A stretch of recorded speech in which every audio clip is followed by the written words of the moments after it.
सुनंदा पुष्कर की मौत पर सस्पेंस अभी भी बरकरार है। इस मामले में दिल्ली पुलिस आज शशि थरूर का बयान दर्ज कर सकती है। सुनंदा पुष्कर की मौत पर उनके पति और कांग्रेस नेता शशि थरूर का आधिकारिक बयान अभी तक नहीं लिया गया है।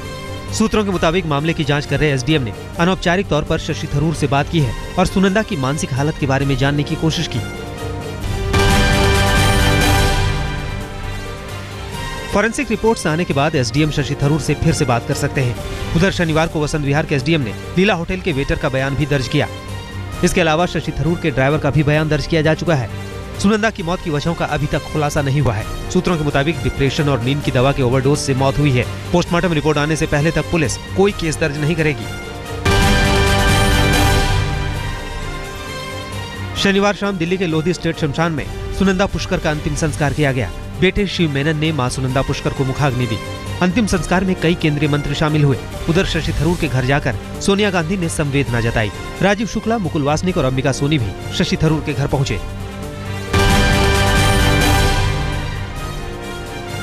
आज दिल्ली में बीजेपी राष्ट्रीय परिषद का दूसरा और आखिरी दिन है। रामलीला मैदान में आज बीजेपी के पीएम पद के उम्मीदवार नरेंद्र मोदी अपना भाषण देंगे, जबकि सुषमा स्वराज राजनीतिक प्रस्ताव पेश करेंगी। राजनाथ सिंह और लालकृष्ण आडवाणी भी परिषद बैठक में अपनी बात रखेंगे। बीजेपी ने यूपीए सरकार और उसके 10 सालों के कार्यकाल पर तीखा प्रहार किया है और अर्थव्यवस्था के लिए इसे बर्बादी का दशक करार दिया। भारतीय जनता पार्टी ने मान लिया है कि नरेंद्र मोदी जैसा राजनीतिक नेतृत्व ही भारत की अर्थव्यवस्था को पटरी पर ला सकता है। दिल्ली में बीजेपी की राष्ट्रीय परिषद की 2 दिन की बैठक के पहले दिन यही संदेश निकल कर बाहर आया।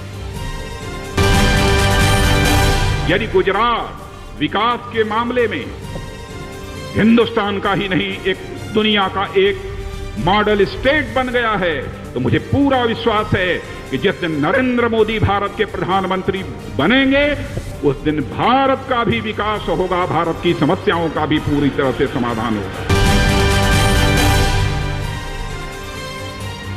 बीजेपी भी आम आदमी पार्टी की राह पर चल निकली है। पार्टी ने एक मोबाइल नंबर सार्वजनिक किया है 07820078200। इस नंबर पर मिस्ड कॉल देने वाले पार्टी के सदस्य बन जाएंगे और उसका नंबर डेटाबेस में सेव किया जाएगा। पार्टी की सारी जानकारी उस मिस्ड कॉल वाले नंबर पर दी जाएगी। उनसे पार्टी को लेकर सुझाव भी मांगे जाएंगे। इसके अलावा सोशल मीडिया के बेहतर इस्तेमाल से पार्टी की छवि चमकाई जाएगी। गंजों पर राहुल गांधी के बयान पर बीजेपी नेता अरुण जेटली ने पलटवार किया है। अरुण जेटली ने कहा कि कांग्रेस ऐसी पार्टी है जो बाल काटने और कंघी पर भी कमीशन ले सकती है। लेकिन ये कहने वाले भूल गए थे कि एक बहुत बड़ा पुराना तीसरा राजनीतिक दल भी इस देश में है, और वो राजनीतिक दल वो है चाहे कंघी बिके चाहे बाल कटे, उसमें अपनी कमीशन मांग लेता है।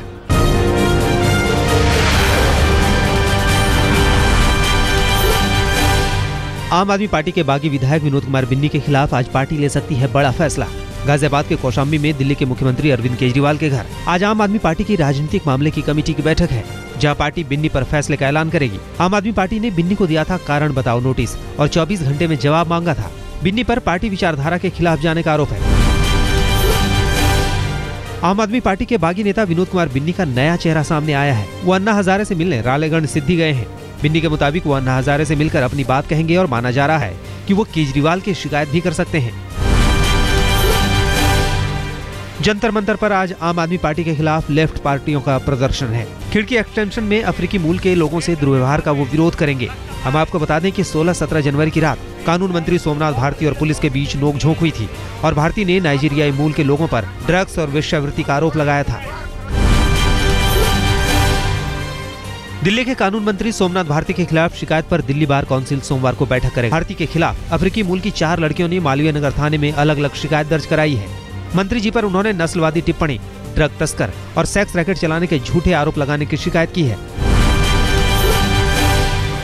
दिल्ली के सीएम अरविंद केजरीवाल ने दिल्ली जल बोर्ड के 18 इंजीनियरों को सस्पेंड करने का आदेश दिया है। सीबीआई ने घोटाले के एक मामले में इनके खिलाफ एफआईआर दर्ज की थी।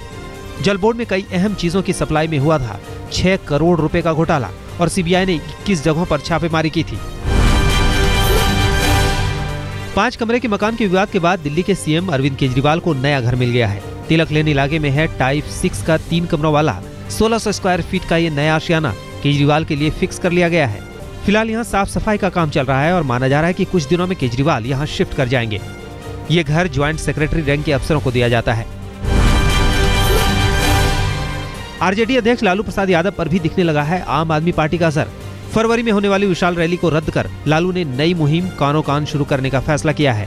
इस मुहिम के तहत आरजेडी कार्यकर्ता घर घर जाकर पार्टी के लिए वोट की अपील करेंगे।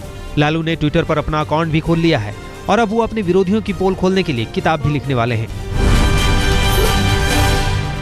आज दिल्ली के फिक्की ऑडिटोरियम में योग गुरु स्वामी रामदेव देश में टैक्स कानूनों में होने वाले एक कार्यक्रम में शिरकत करने वाले हैं। योग गुरु बाबा रामदेव पहले भी कह चुके हैं कि वो देश में कर ढांचे की नई अवधारणा बैंकिंग ट्रांजैक्शन टैक्स यानी बीटीटी को आगामी लोकसभा चुनाव में जोर शोर से उठाएंगे। इस कार्यक्रम में अरुण जेटली भी हिस्सा लेंगे। मशहूर 11वें मुंबई मैराथन को सुबह हरी झंडी दिखाएगी। हर साल होने वाले इस मैराथन में करीब 38,000 लोगों ने हिस्सा लिया, जो इस मैराथन के लिए एक रिकॉर्ड है। इस मैराथन को 5 श्रेणियों में बांटा गया था। मैराथन बांद्रा से शुरू होकर सीएसटी पर खत्म हुआ।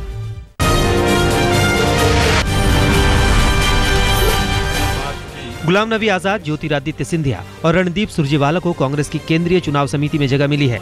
सोनिया गांधी समिति के अध्यक्ष हैं।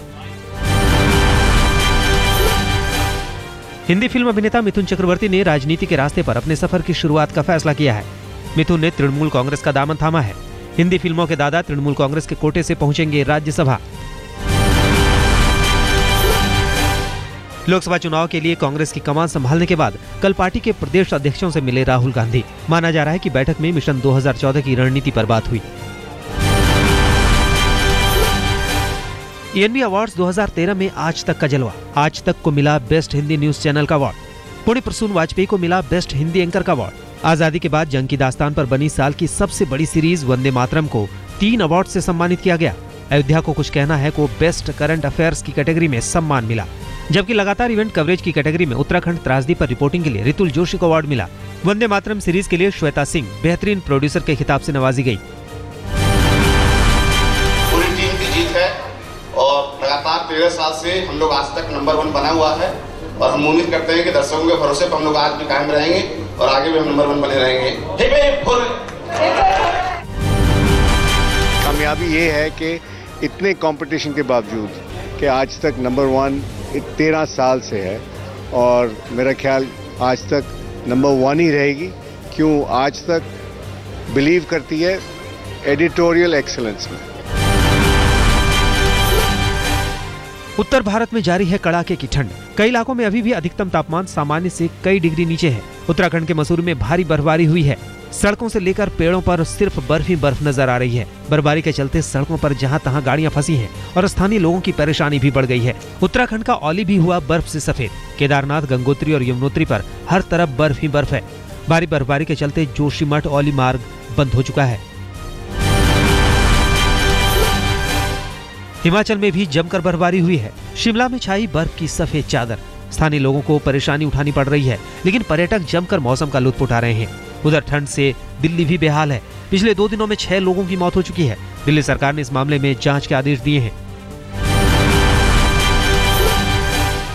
दिल्ली के रैन बसेरों की हालत अभी भी खराब है। कहीं सुविधाओं का रोना है तो कहीं पैर रखने की जगह नहीं। जयपुर में भी कड़ाके की ठंड से आम जनजीवन बेहाल है। यहाँ पारा 5.5 डिग्री तक गिर चुका है। इलाहाबाद में भारी बारिश के चलते माघ मेला के श्रद्धालु परेशान हैं। तंबुओं में पानी भर चुका है। NIA ने गाजियाबाद पुलिस को सौंपी 15 खूंखार आतंकियों की लिस्ट। NIA के मुताबिक यूपी में किसी बड़ी घटना को ये 15 खतरनाक आतंकी अंजाम दे सकते हैं। NIA के मुताबिक इंडियन मुजाहिदीन से जुड़े हैं सभी आतंकी। 2 पर भारत सरकार ने रखा है 10-10 लाख का इनाम। गुड़गांव में बैंक खातों से जानकारी चुराकर लोगों को लाखों का चूना लगाने वाला शख्स गिरफ्तार कर लिया गया है। आरोपी बीकॉम का छात्र है जो फोन के जरिए पूछता था लोगों से बैंक की डिटेल। उसके बाद वो ऑनलाइन शॉपिंग करता था। असम के कोकराझार में एक साथ 4 बसों पर हमला हुआ है। यात्रियों को नीचे उतारकर गोली मार दी गई है। इस हमले में अब तक 5 की मौत की खबर है। हमले के पीछे national democratic front of Bodoland पर शक जताया जा रहा है। शुक्रवार रात 10 बजे फायरिंग की घटना को अंजाम दिया गया। दक्षिणी पश्चिमी दिल्ली के सागरपुर इलाके में शनिवार को एक के बाद एक 2 लड़कियों ने आत्महत्या की कोशिश की। एक मामले में 18 साल की CA की छात्रा ने अपने पिता की लाइसेंसी पिस्टल से खुद को गोली मार ली, जबकि दूसरे मामले में एक 23 साल की लड़की ने घर की 3री मंजिल से छलांग लगाकर जान देने की कोशिश की, जिसका अस्पताल में इलाज चल रहा है। दोनों मामलों में आत्महत्या करने की वजह मानसिक तनाव बताया जा रहा है। दिल्ली में लड़की को पॉर्न वीडियो भेजने के मामले में गाजियाबाद का एक दरोगा गिरफ्तार हुआ है। आरोपी दरोगा को नौकरी से भी निलंबित कर दिया गया। आरोपी विकास यादव गाजियाबाद के कविनगर थाने में तैनात था। दिल्ली के न्यू अशोक नगर में रहने वाली महिला को विकास यादव ने भेजा था पॉर्न वीडियो। मुंबई के एक पुलिस इंस्पेक्टर पर पुरुषों से यौन उत्पीड़न का आरोप लगा है। आरोपी इंस्पेक्टर के खिलाफ मामला दर्ज कर लिया गया है। चूनाभट्टी थाने में तैनात इंस्पेक्टर महेश पाटिल पर 4 नौजवानों ने लगाया था आरोप। जांच के बाद दर्ज हुआ मामला। मुंबई के बांद्रा में सलमान के घर के सामने एक मॉडल ने जमकर ड्रामा किया। उस पर पुलिस से भी मारपीट का आरोप लगा है। आरोपी मॉडल को गिरफ्तार कर लिया गया है। शुक्रवार देर रात अपनी महिला मित्र के साथ मॉडल राजीव रहीजा बैठा था और कांस्टेबल के पूछने पर उसका गुस्सा भड़का था। अमृतसर के एक मजीठा में 45 मिनट के अंदर पकड़ लिए गए किडनैपर। कुछ दिन पहले 12वीं के छात्र का अपहरण हुआ था। मामले में खुलासा होने पर पता चला कि साथी छात्र ही किडनैपिंग में शामिल था।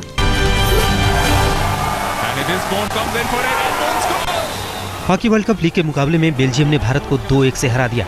इस टूर्नामेंट में बेल्जियम 5वें स्थान पर रहा, जबकि मेजबान भारत को यहां 6ठा स्थान मिला। भारत की ओर से मैच का पहला गोल 59वें मिनट में निकिन थिमैया ने किया।